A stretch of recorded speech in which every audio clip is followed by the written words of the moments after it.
It's time for breaking bread with Papa. Hey, don't you know? Hey, it's our goal. Hey, it's time for breaking bread with Papa. Hey, don't you know? Hey, it's also a show. Hey, everybody. Welcome to another edition of Breaking Bread with Tom Papa. I'm Tom Papa. Thank you so much for joining us.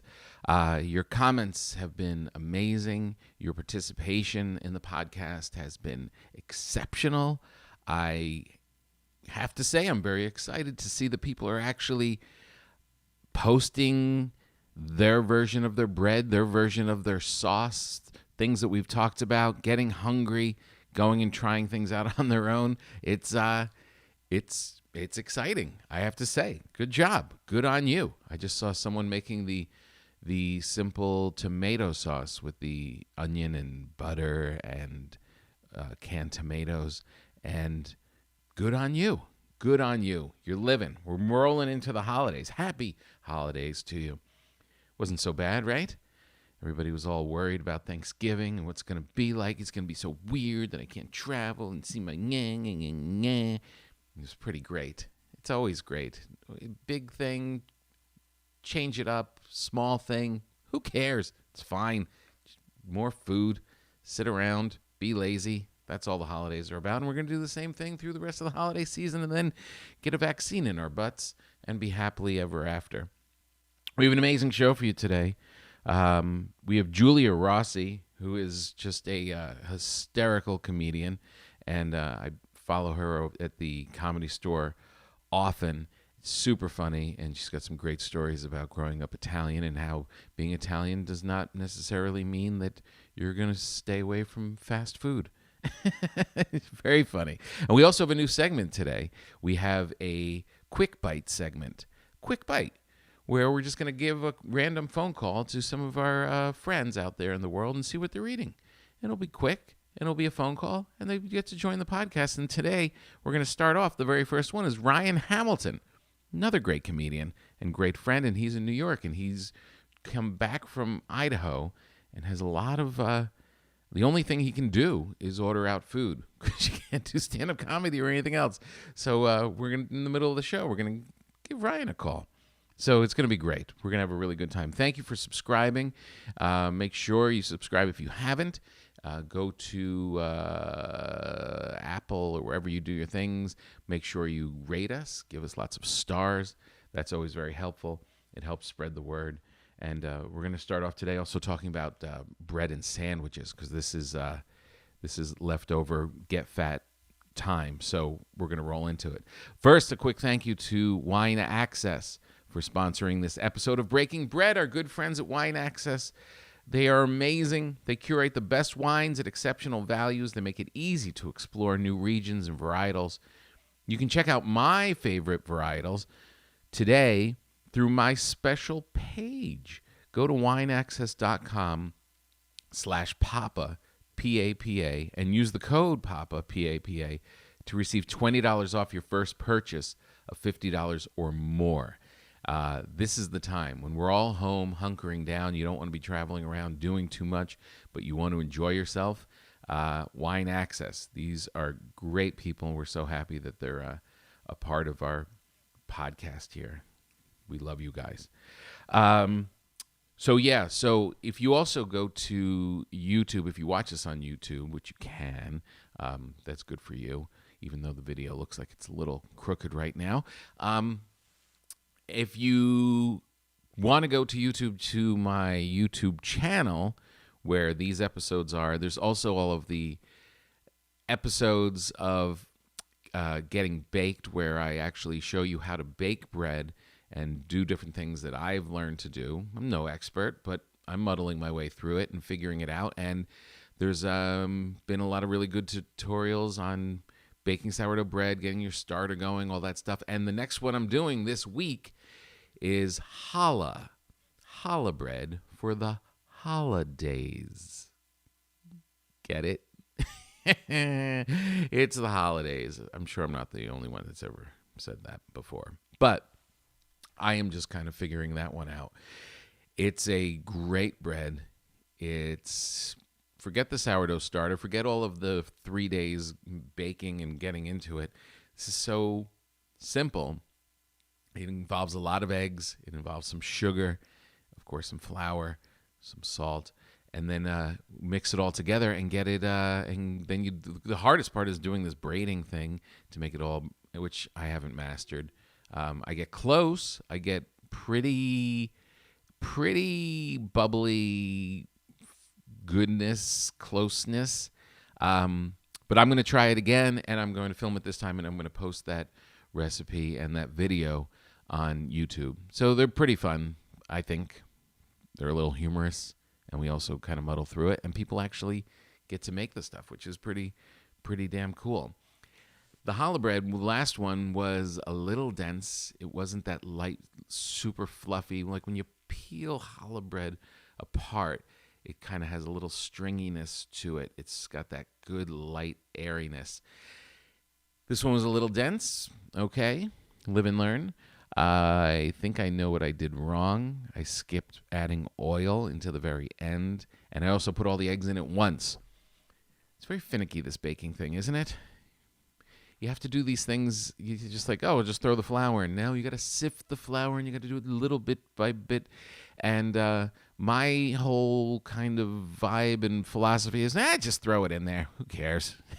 But that doesn't really work. There's actually some chemical reactions to do all this stuff. So you got to kind of follow the rules, but sometimes the rules that you get aren't that great, and this one wasn't. And it's like, I've already put in 4 eggs, and they're like, and one by one whisk them. It's like, I just already put the eggs in, and now you're telling me it's too late.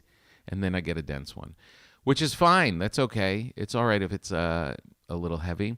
It was still delicious. Throw a little butter on it. And, of course, the next day, slice it up, make French toast. It's kind of the only reason you really make challah.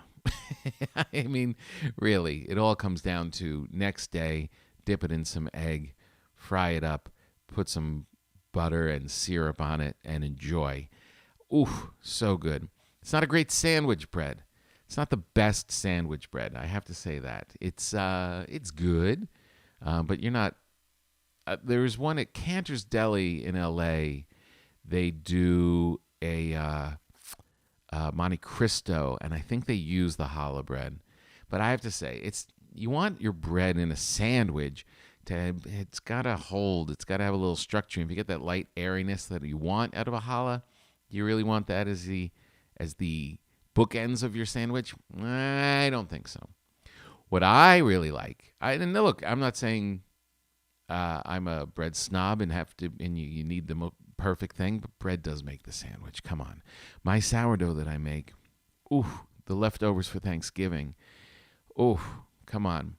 You have that great structure, and you have that great shape, and then you take the sliced turkey and then the cranberry sauce and the stuffing, put it all on the sandwich, mayonnaise, salt, pepper, lettuce.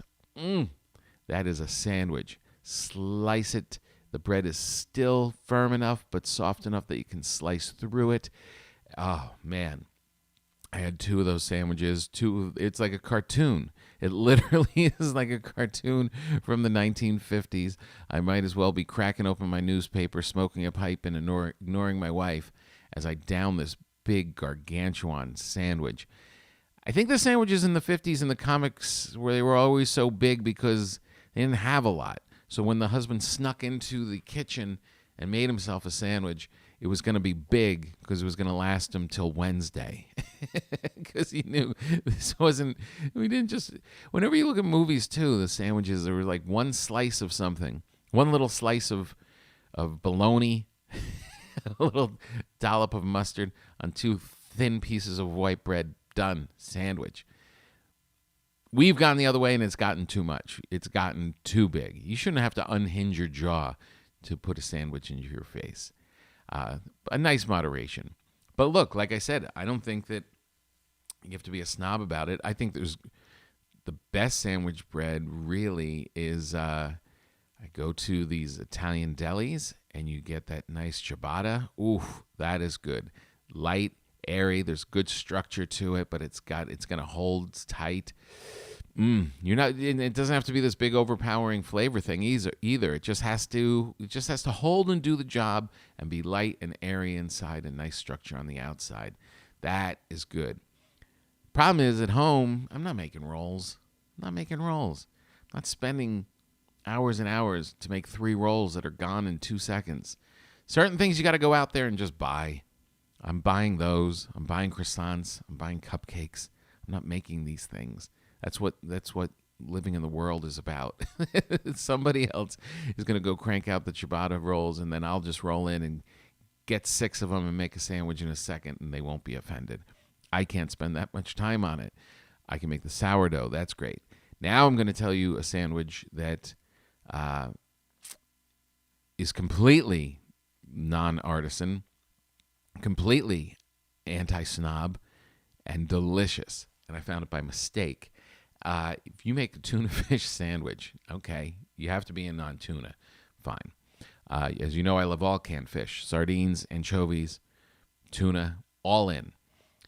I read something that the tuna industry is kind of taking a hit. Young people aren't into it that much.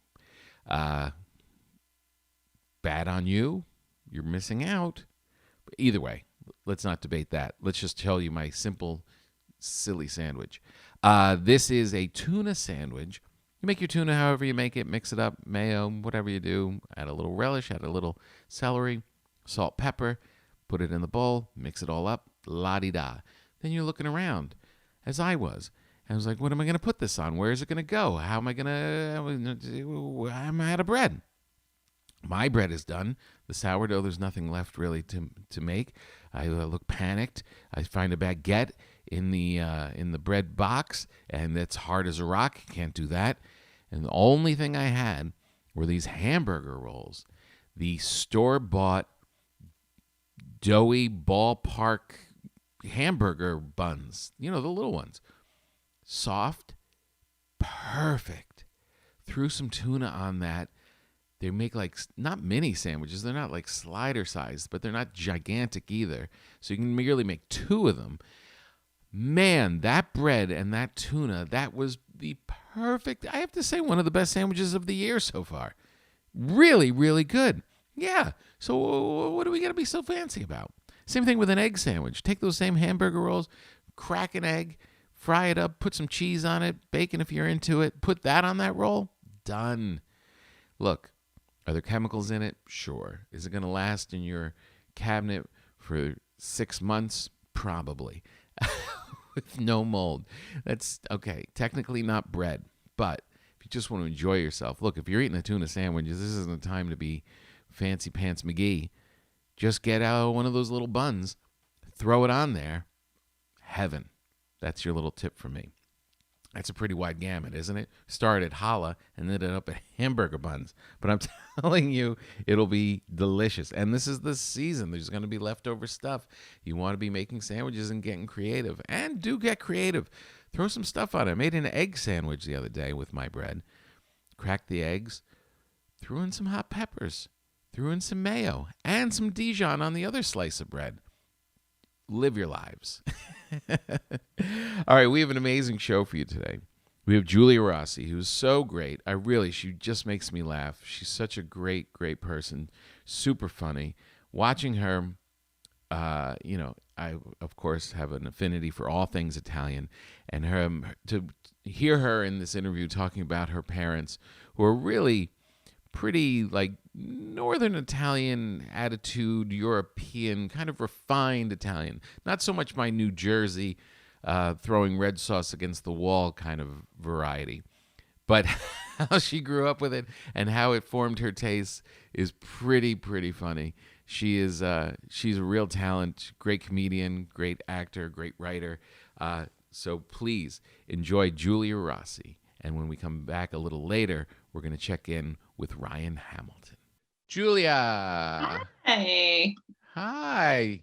How's it going? Good to see you. You too. I have a dog on my show. Oh, look at that. What's your dog's name? My dog's name is Mrs. Roper. Roper? Mrs. Roper, like from Three's Company. That's awesome. What kind of dog is that? I don't know, like a poodle mix. She's adopted. She's Oh, been a real, I have a new baby, so she's been a real bitch. oh no, really? She's getting jealous? Yeah.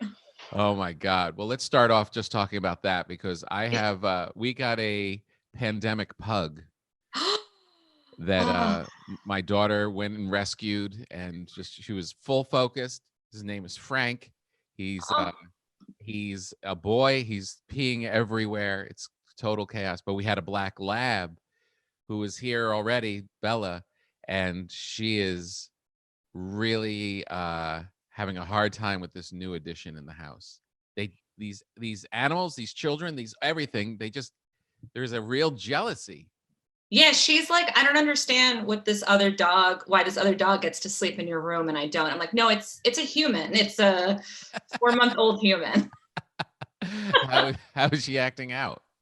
Well, she's much better now, but like the first 2 months, she would just bark, even if the baby like moved an arm.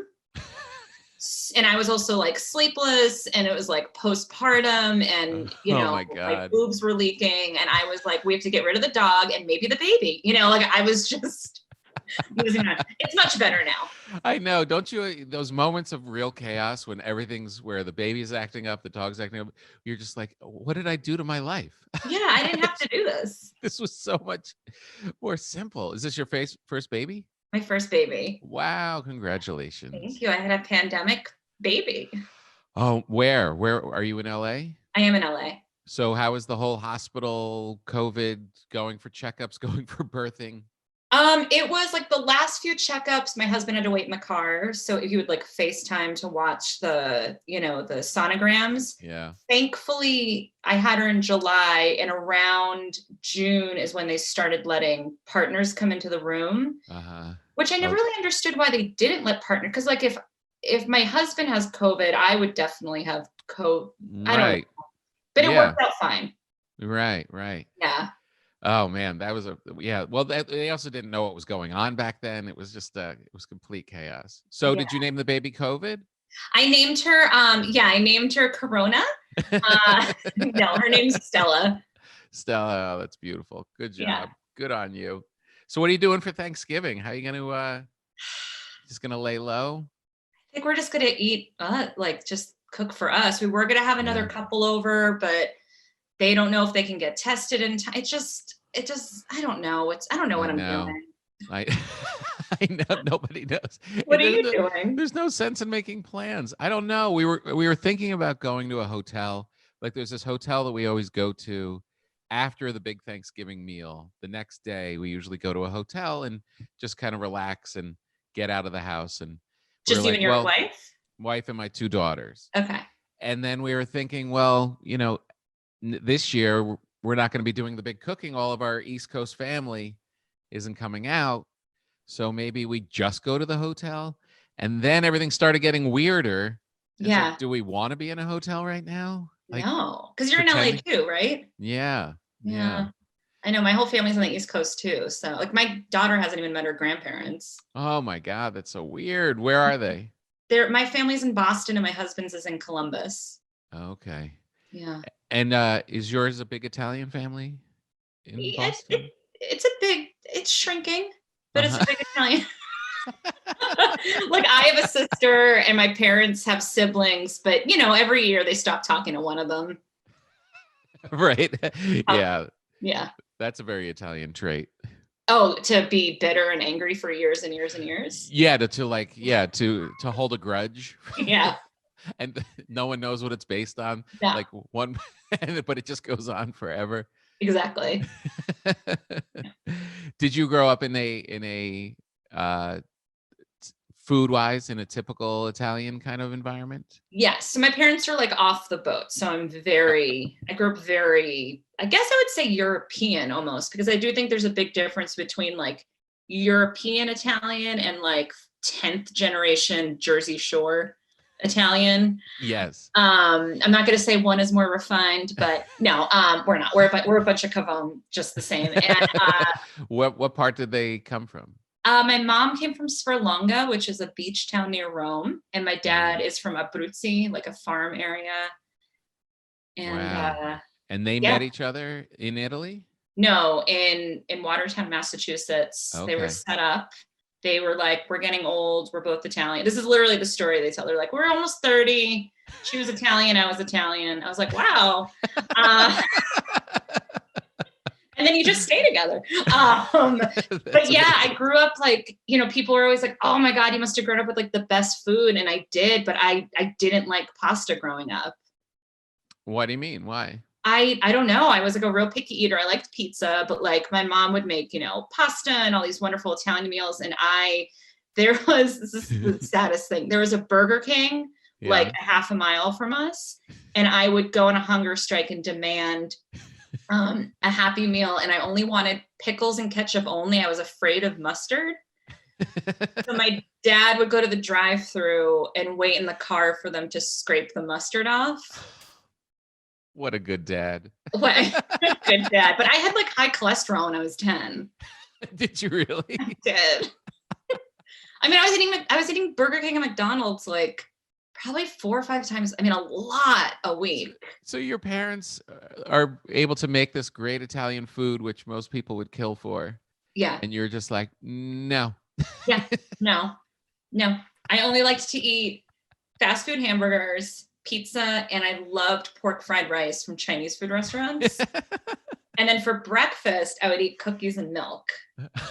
Oh my God. I know. And I remember going to the pediatrician with my mom and he was like, yeah, she has high cholesterol. And my mom's like, well, it's probably because she literally sticks her finger in the butter container in the fridge and will be like, I'm eating, like I would just eat butter, like as a taste. And Where the did this doctor was come like, she'll from? grow out of it. And I did. I mean, then when I became a teenager, I was like disgusted by all this food. Like I don't think I've had McDonald's or Burger King in 20 years. Yeah, me neither. Yeah. At least. Yeah. Like probably 30. It was like when I went to college, and that's when like McDonald's was like people were first finding out like all the evils of the packaging and all the Yes. it was like that big moment. Mhm. And I was just like, and I just never went back. I just never went to it. I But know. that's I'm so like, funny that you were doing Super Size Me as a 6-year-old girl. I know, and it wasn't, and the thing is, because I wasn't like an obese child. Right. So my mom definitely was like, I mean, she no fat, so who cares? Like it was really about if you were fat or not, and I Yeah. wasn't. But I am curious to know, like, if any, I don't know, maybe that's what caused my adult depression. Like, who knows what that food did to me Right. as a child? But That's it's why so, you're a comedian. yeah, exactly. Just because of the McDonald's and Burger King. Yeah. Wow, that's amazing. So now are you drawn back to that food now as an adult? Italian Or food? Yeah. I mean, I definitely like pasta more. I oddly was mostly craving pasta when I was pregnant, Uh-huh. and that kind of eased off. I don't know if it was like a carb thing or if my Right. baby likes pasta. I don't know. But yeah, I definitely am more into, I will say this though, as a kid, I always did like, the only Italian food I liked was like an antipasto. Yeah. Like I loved like those marinated mushrooms and olives Yeah. and salamis. And we had no food rules in the house. Like I didn't grow up in a house where it was like, Mommy, may I get a cookie from the cabinet? Like it was just, you eat what you want when you want. Yeah. It was very like American to Uh-huh. see people do that. Like when my friends were like, yeah, I get to have like one fruit snack a month or whatever they did. I don't know what they did, but I was like, oh, really? I like literally eat laying down. But I just love the idea of your friend describing that, and you're like, watch this, and just walking to the fridge, taking the butter out, yeah, getting a eating with scoop. my hand. But I remember when distinctly remember, like, I think I was 11 and my sister's 4 years older. So she was, let me do math, 15. Uh-huh. And, so she's starting to get into that like body conscious, because all the teen magazines are like, Yeah. how to get a boyfriend, be skinny, and then Yeah.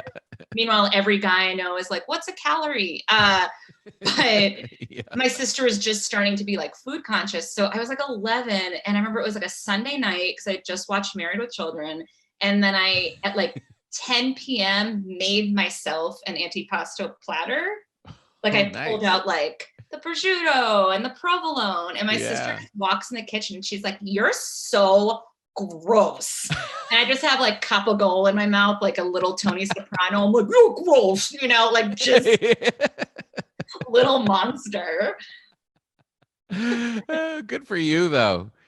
Good for you. Really, like to think of her like being all paranoid about all that stuff that is so hard to battle against Oh, I as a mean, I ended up teenage becoming girl. just like that years Did later. you? Of Did you course, eventually? I'm a girl. Man, is there any protecting against that? I've got two daughters, and it's like it's you know, made it such an effort to make that not an issue and eat what you want and never, like, you know, comparing people's weights and all, but it just from wherever else they travel in their life, it just seeps in. Yeah, And how old are they? 15 and 18. I think it's better now. I mean, I have a lot of mixed feelings about the internet. I love it and hate it. I Yeah. do think one of the positives is like there's the whole like body positive movement and like, people like on television, there's so many different sizes. Yeah. Like I remember when I first got into this business, like literally hearing an agent say to somebody or hearing that an agent said to somebody, I only rep really skinny girls or really fat girls. I don't know what to do with a size 10. Oh my God. I mean, but that used to be the case. And so now I do think that young girls there's a lot more variety in Yeah. size. Mhm. I hope it becomes with age too, because I'm getting old. But but yeah, I mean, I hope it's better now. It was terrible. I mean, when I was growing up, Yeah. it was like, I feel like it was the peak of, Oh anorexia yeah. and bulimia. Yeah, no, absolutely. It definitely was. But I guess it depends where you look now, because I feel like the one of my kids like didn't digest a lot of the kind of like the pop culture stuff. So she Yeah. kind of was more of the friendly, you know, empowered end of it all. But the other one is a little bit more into like the pop culture things. And you could tell that she gets a lot more signals of what looks good still, Yeah. you know. I mean, what do I know? I have a daughter too. Yeah. So we'll see what that's like in 15 years. Yeah, right, exactly. Yeah. And she's now as a mom, if you see what's her name again? Stella? Stella, yeah. Stella, yeah. You see her walk over at 5 years old into the refrigerator.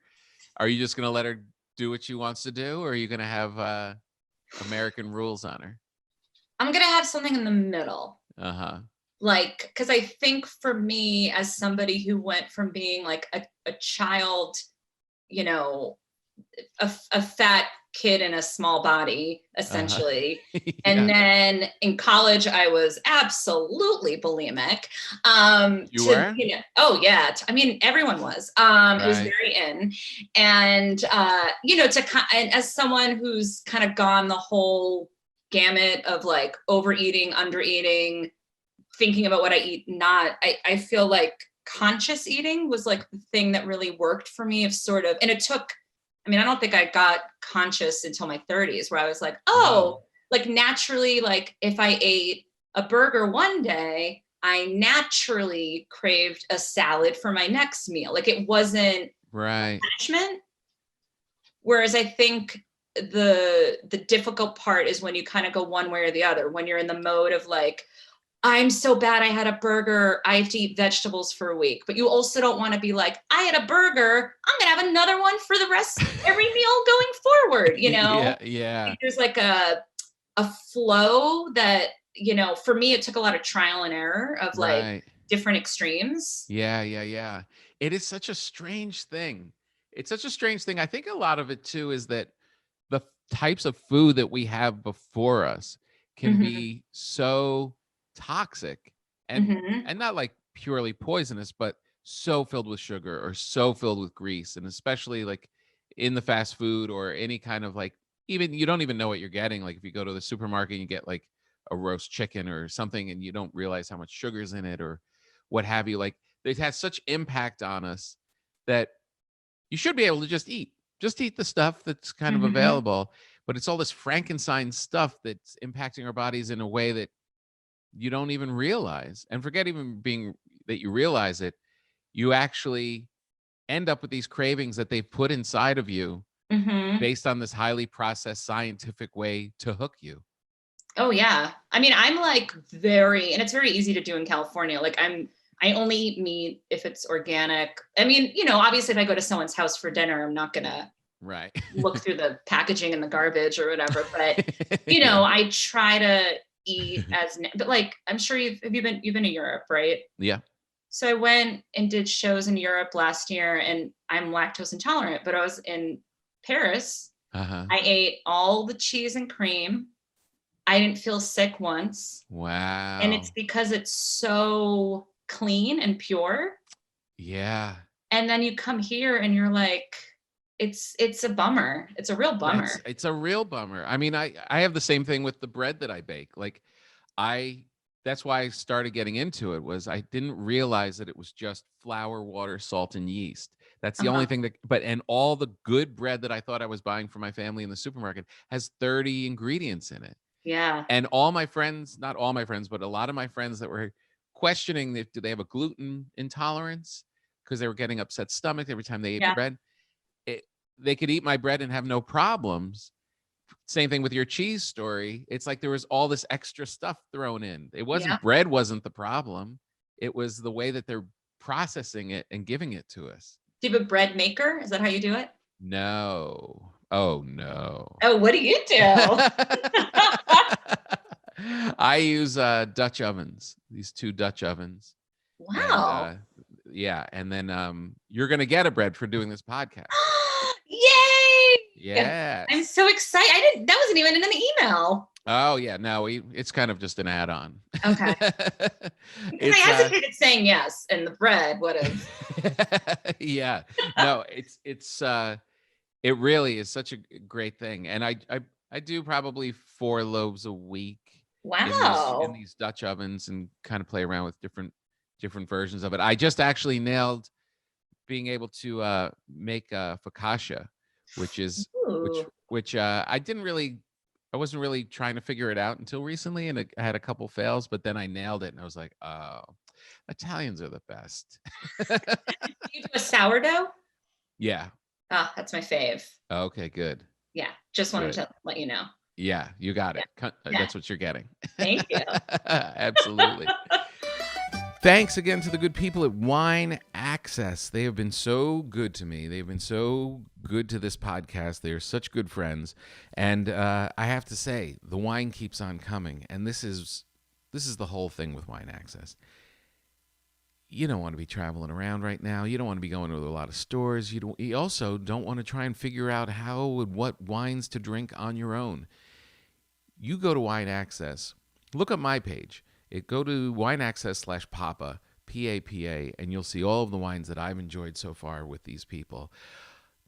So good, and I've learned about hardly any of these was I drinking before I became pals with Wine Access, and the same thing can happen for you. They curate all these wines. They send these sommeliers all around the world, and then they bring in these wines for you, and they show up at your doorstep, and you get to not only learn about it, but then you get to drink and enjoy yourself. And it's the holidays, and shouldn't you be treating yourself to this? I mean, come on. You're ordering everything. It's time that you do this. And it's not like you're going to get locked in and have to do something forever. You just do it as you do it. Villa Antinori. This is a Tuscan wine from 2016. So good. And I also found this other thing. I have a wine opener that has a needle that goes through the cork. So when I'm going to drink alone, I can take a bit of it and drink it, and then it's like it's never been opened before. That's a different product, but any way you can get your wine, you should do it. But this wine is so nice. Villa Antinori, such a simple bottle. And, if I'm in the store and I see a price point and I'm like, I don't know, and I'm confused, you want to just have a friend that can tell you what to drink. This is your friend, Wine Access. Go to wineaccess.com/Papa. That's P-A-P-A. You'll see all the wines that I've tried, and maybe it'll turn you on to some yourself. And also, if you use the code PAPA, P-A-P-A, you'll get $20 off your first purchase of $50 or more. And I recommend getting several bottles at least to start, just so you can kind of take your time, learn about it, then reorder the same bottle. Then you start to say, okay, you start to learn this region. Everyone comes with a card with these stories about the wine and where it came from. So great. So go now to wineaccess.com/PAPA for $20 off your purchase of $50 or more. Thank you, Wine Access. Hey, why don't we give Ryan Hamilton a call and see what he's eating? Hi, Ryan. Hi, Tom. How's it going? Not too bad. Sounds like you're in your kitchen. I was in my kitchen. Now I'm in my living room. That's just how close they are.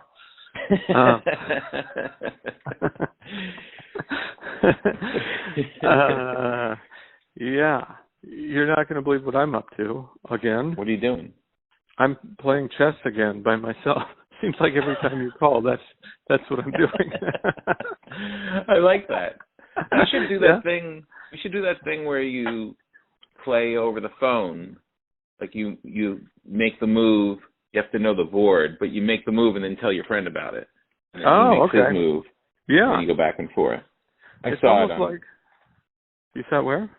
I saw it on the Queen's Gambit. It's not a big deal. Oh, I watched that. I don't remember. Yeah, we could do that. We could. They didn't have cell phones in that show. Or computers or the internet, apparently. Yeah, we could do it that way too. So you were telling me that you went back to New York and that everything's kind of closed down, but the one good thing has been food. That was the main thing on your list. Yes, that's right. Because you went from Idaho, where, well, it's beautiful to look at and has lovely fields of potatoes. Not the culinary landscape that Manhattan has. Yeah, we have all the same ingredients. We just don't do the same things with them, apparently. But what has been some of your highlights, or what has been something that you've been repeating? Well, I've indulged in quite a lot of good pizza. 2 spots here in my neighborhood that are both great, and really overdid it on one. But I ordered. There's this place that makes like a square piece. It's kind of a pan pizza, not like a deep dish, but a pan square pizza called Mama Two's. Not the traditional New York spot, but in order to order it, you got to order a big, like it's a big pie. It's really big. It's like 10 pieces or something. I wasn't going to go up there and get a slice. I just decided to order the whole pie. And it's pretty dangerous. Fitting into your tiny apartment. Yeah, barely fits. And then, but it was really good. And how long did it take you to get through that? I'm ashamed to say it only took 3 days, but it was a lot of pizza. There's a lot. There's something about the return to New York that makes the pizza thing, like, you kind of lose your mind for a minute.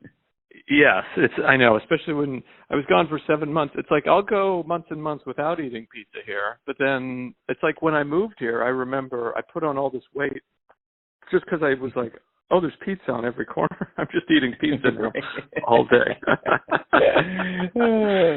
Anything else? Anything else you need to report? Let's see. What else have I? You know, what I got today, I'm excited about tomorrow.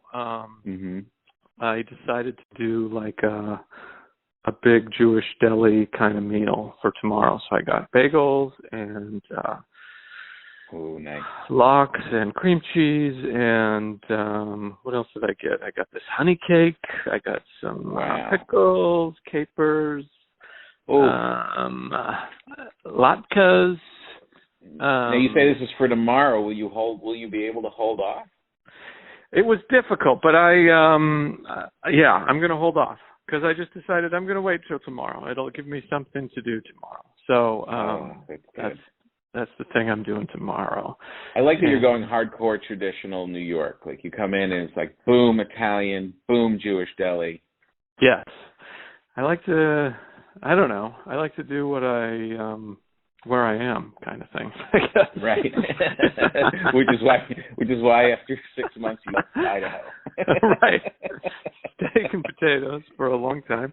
And then oh, it's beautiful. Yeah.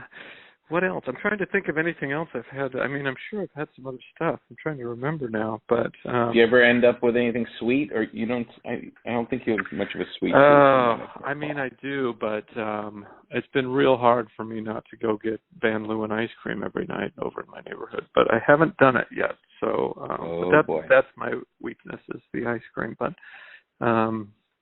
well, I'm glad I planted it in your head, because now it won't be able to get out until you eat it. I know. I know. It's happening. All right. Yeah. Well, I don't want to take up any of your time. This is just a quick bite. Yeah, I got it. Well, it's fun to talk to you. What are you guys doing? You too. Are you doing traditional?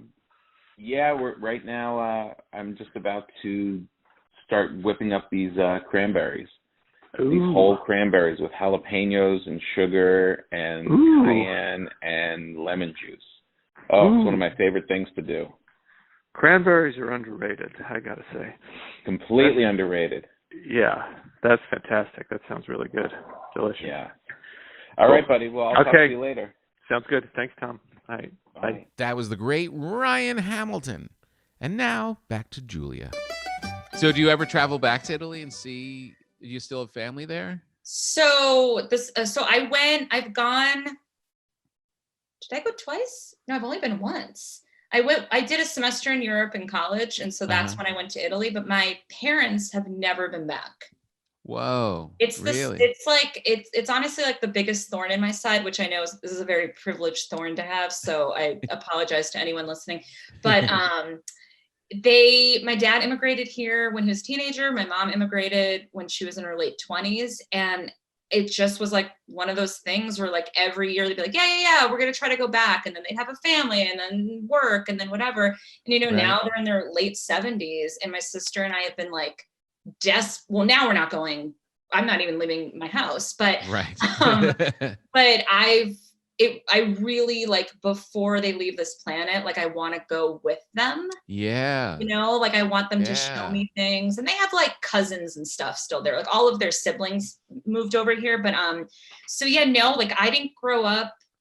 People always assume like, oh, your family must have gone back every year. And I'm like, no, there was always like I almost feel like anxiety almost just kind of got in the way. Like you wait so long. Yeah.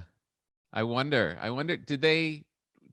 were they the kind of immigrant family, like my family came over and they dumped speaking Italian, like they wanted to blend in. So they we none of us speak Italian because they were just like, not embarrassed, but they wanted to just make sure that they had the advantage of assimilating and making their way here.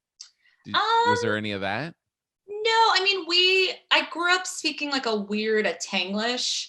It was like English and Italian mix. So I can speak Italian, but it's really bad. And I need to practice more. So I don't think they really had that. The sort of assimilation came more from like, my sister and I were the American born daughters. And so we would be like, everything we wanted to do that they didn't really know about. And I don't even know. Okay. For example, like if I got invited to a sleepover, right, my mom would be like, but you have your own bed. And like, I don't even know if that was necessarily Italian, because I'm sure they have sleepovers in Italian, or if it was just age, like maybe in the 50s, they didn't do that as much, but there was sort of like a lot of, they didn't understand. I remember like we had to like sell wrapping paper for like the class camping trip or whatever. And they were like, no, you're going to embarrass us by begging for money.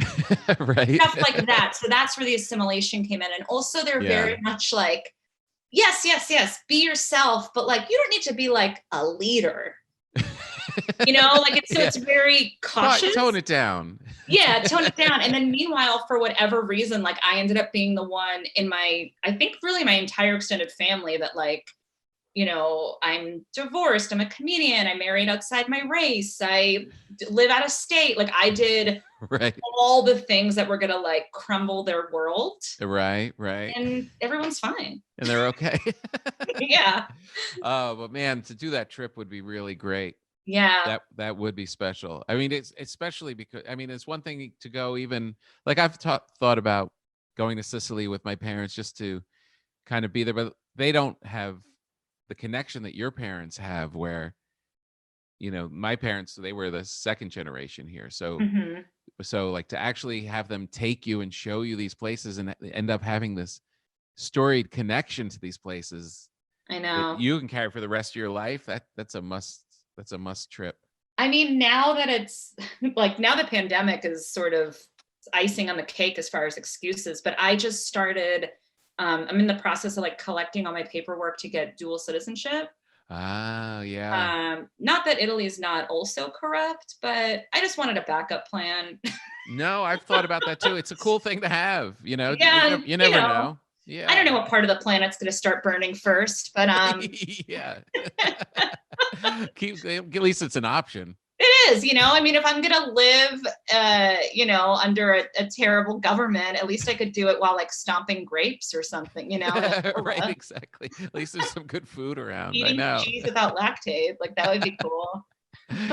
Yeah, but it now is the process, I think, changed a little bit though. I mean, you'll be okay, but I think there's a language portion of the citizenship now, right? Like, don't you have to be? No? Not in what I'm doing. What are you doing? Well, before I was supposed to go into the consulate, but now they're closed. So I'm actually doing it all through the mail. Uh-huh. But my mom is green card. My mom never got her so it's actually very easy. Like, I'm surprised I didn't do this earlier. Yeah. So she's technically she's a citizen of the US through my dad. Got it. But because she still has her Italian passport, I'm So very much entitled to, Oh, so this should be pretty easy. Yeah, it's just a lot of like paper, like I gotta get, but now because of COVID, like it's hard to get, like, this is so boring to your listeners. No, it's not. It's not. Really. Because I gotta call the DMV, like it's just collecting a lot of shit. Yeah, no, And I know. when you had a baby, like the last thing, I can't concentrate, I'll be on a website trying to get a document. Yeah. And I forget I fall asleep on my computer. I mean, I don't know You're like, why did I open this? Yeah. And now I'm looking at USA Today for some reason. Yeah, exactly. No, I have a whole book on trying to get the citizenship completed. Oh, I think that you wrote. I was like, no. I wrote a book on dual citizenship. Yeah. No, it's kind of, but I am always intrigued by it because there's kind of like the salmon thing of like going back to where we came from. There is a pull to it, like even beyond just the practical, like, what if I have to get out of here kind of thing. There is this, this strange kind of magnetic pull back to those places. Yeah. Yeah. I mean, I don't know how my parents seem to be at peace with not possibly ever going back. Yeah. So it drives me nuts. Yeah. But if I were to go into their house, would it feel like Italian? Yeah. Like, oh, well, first thing would be the plastic on the furniture. I mean, it's like all the stereotypes, plastic on the furniture, tons of like Catholic iconic, statues and whatnot. Right. Only go to church twice a year, but a lot of Mary in the house. Yeah, a lot of Mary and Jesus. I mean, jars of marinated mushrooms in the cabinets, jug of wine in the fridge, the Carlo Rossi like jug. I don't know what else. Sounds great. It's just very. But I have to say, it doesn't sound that far from Jersey, where my Italians are from. Yeah, I didn't mean to insult Jersey. No, I know what you're saying. There is that range though, like that European, like the, it kind of goes north to south in Italy, like the northern Italian down to Sicily is a very. You know what it is? It's just, and I know no one's gonna look to Italians for representation on television. I probably shouldn't even say it, but it's just, every Italian they've ever showed on TV has been just such a Guido. Yes. That I'm like, I guess other than Everyone Loves Raymond, but I'm like, but that's not, I want like my family. Right, exactly. I'm trying to pitch a sitcom right now. No, but I'm saying like that, like honestly, the closest thing I ever saw to my family on the screen was My Fat Greek Wedding. Right. Yeah, I understand that. And Moonstruck. What about Moonstruck? Oh yeah, and was pretty Moonstruck. close. Yeah. Yeah. So it was like where it was, they were Italian, but it wasn't like I'm a holding this salami as I talk, like And it everyone's in wasn't, the mafia. yeah, like it wasn't like a caricature. It was just, people. I mean, I guess there were, there's My Fat Greek Wedding. There's literally in the title, but I would love to see more characters, and I mean this for all ethnicities, but Yeah. I really only care about my own. No, Yeah. that like they just happen to be Italian, or they just happen to be Mexican, but we're out without them being like a cartoon. Right. Exactly. Would be nice. Exactly. Because that's when I even look at my family, and I've had the same thoughts. Yeah. Is and I actually wrote something about it, and it's they are hilarious, but they're not hilarious for the tropey reasons that Yes. television thinks that they're hilarious. Yes. Yeah. It's really just in how they're like free to speak and blurt things out, or like Very the way rude. they relate. Yeah, very rude. Blunt. Rudeness is always great for comedy. Yeah. My parents are so rude, but like so somehow lovable, I think. Right. Like when I got dropped off at college, there's like orientation and whatever, and there was I mean, I'm painting my parents out to be fat shamers, which I think they are. And there was a heavyset woman in the orientation, someone's mom. My parents started just talking shit about her in Italian, full volume, but like would throw in like one or two English words to be like, oh, questa done if that, and you're like, literally nothing's being hidden. And then the woman later on ended up coming up to me and going, oh, parlo Italiano.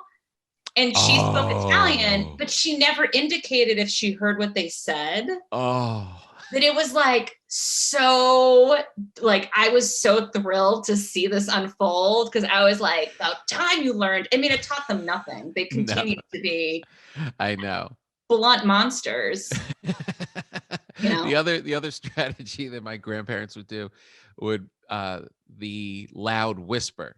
Yes. Like, it's a whisper, like because it's a little like this, Yeah. but it's at a volume that's as louder than talking. So it'd be like, oh, get a load of this one over here.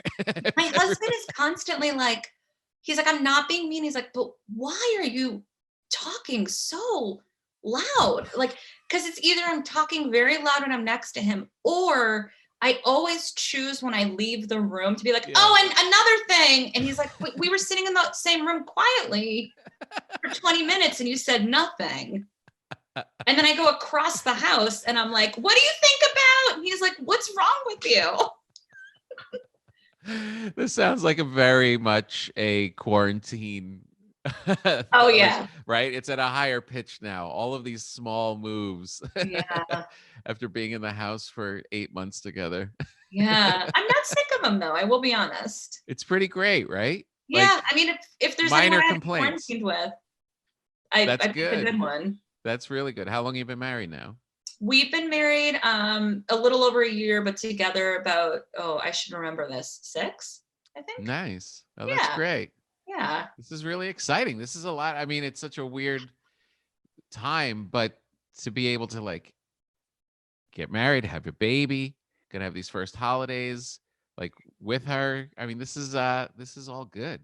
Yeah. I mean, we were just talking about it because like, we were hoping to maybe go back east for, it's not going to happen. Yeah. We might do it in January if we'll see. Yeah. But I was like, I know she's not even old enough. She's not even old enough to like eat food yet, but I'm like, there is something kind of neat about how much time I'm spending with her. It's not like I can go out and I'm not a comedian anymore, I guess. And right, we're all in semi-retirement. Yeah, I honestly don't know what I do for a living. I'm a full-time housewife and mom, and it's not the worst. It's pretty great. Yeah. I'm almost like don't want things to go back to normal, because then I have to like do stuff. I know. That's not gonna be easy. No. It's not gonna be easy, especially that you're getting this rooted time with her. Yeah. My wife was a comedian as well. Oh, and really? yeah, Cynthia Corey. And okay. she once we had kids, and it just became, it was like a spot at the cellar, or get to like put her in her pajamas and I know. have that moment of reading the book and being this thing. And, over time, it just became like a more important, more enjoyable aspect Yeah. of life. You could totally do it. And she did in other ways, and broke out, but that you are having right now, this deep, like elongated cuddle time. Yeah.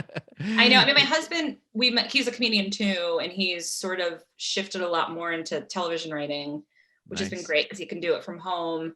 Right. But like the two of us are like, yeah, I don't know if I get asked to do a show in 6 months. Like, it's so weird because I don't know if you're doing have you done any shows I have outdoors or in clubs? in clubs. I went to like 5 different cities during this whole thing, which I just did my final one in Cleveland last week. And you felt safe? Yeah, I only went to places that I knew very well. Okay. Like that I knew, like that the place was really big, that they were doing it right, that they were limiting the capacity, that it was run by people that I know and love for 15 years. And if the city was okay, I canceled a couple as I went along because it didn't feel good, Yeah. but I was able to pull off 5 of them. And did you feel good about your performance? I did. Oh, good. My God. Oh, okay. My God. There's a, the bar has been lowered. Yeah. They're just so happy to see you making an effort to make them laugh. And, yeah, there's all of that. And comedy is so based on this common, relatable stuff. And the whole planet is going through these same emotions and these same cycles. And, the anxieties and the little joys that we're finding, all of it is so, everyone wants to share and wants to talk about it. So you kind of can take your time and just kind of go through it, and it's really funny. And just to be able to laugh at that. I mean, I feel like that's kind of why people are even extra stressed, is the comics haven't been around. Yeah. You know what I mean? Like, they usually help you get through stuff. Yeah. And no, but it's been really pretty great. And you've been doing it. You would get up there, I'm telling you, you'll walk up and be like, oh, there's people, and but then all of a sudden you'll just come out. You'll be like, oh, it turns out I know what I'm doing. Yeah. All right. It's been 8 months for me. Weird. Yeah. You start to question who you are, right? As a person. I mean, I love washing dishes. That's all I've learned about myself in the last 8. I've gone internal a lot, and I love washing dishes is what I've learned. I'm with you. I know that sounds kind of weird, but I'm totally with you. Yeah. I rearrange my house every few days. I literally got up this morning and I was like, I have all this stuff to do. And the first thing I found myself doing, wasn't thinking about it, wasn't planning it, just decided to reorganize the freezer. It's so relaxing. It's the only thing because I'm like working on a couple projects right now, or attempting to. And unless it's like, I don't look at the news, which I've kind of really pulled back on. Yeah. The baby, I know, is handled for a few, like I really can't concentrate on anything. And so the only thing I can do is like, one of my goals on my list is to organize the Tupperware. Right. I want the covers with the containers. And if there's no sets, you're out of here. Ooh, that's going to be a great day. Yeah. I think that's what you're going to do on Thanksgiving. Yeah, I know. I'm not going to put food in it. I'm just going to organize and just eat like one turkey leg in my mouth. Yeah. That's perfect. Awesome.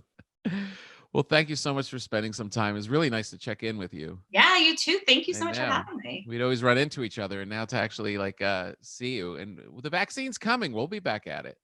Yeah. Yeah, we can do it. We're going to be okay. Yeah, bring Stella along. It'll be fun. I'll watch her in the back. Yeah, that would be so fun. All right. Take care of yourself. Okay. Bye. Right, I'll see you soon. Well, that's it, everybody. Thank you so much for listening to Breaking Bread again. We love you. Thank you for coming. Make sure you continue to post and send me pictures of all the attempts that you have. Try the tuna sandwich. Show me the wine that you got.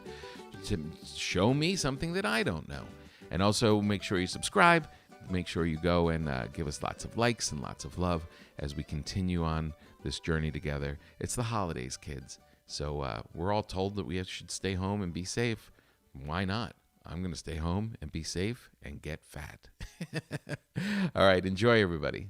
See you next time.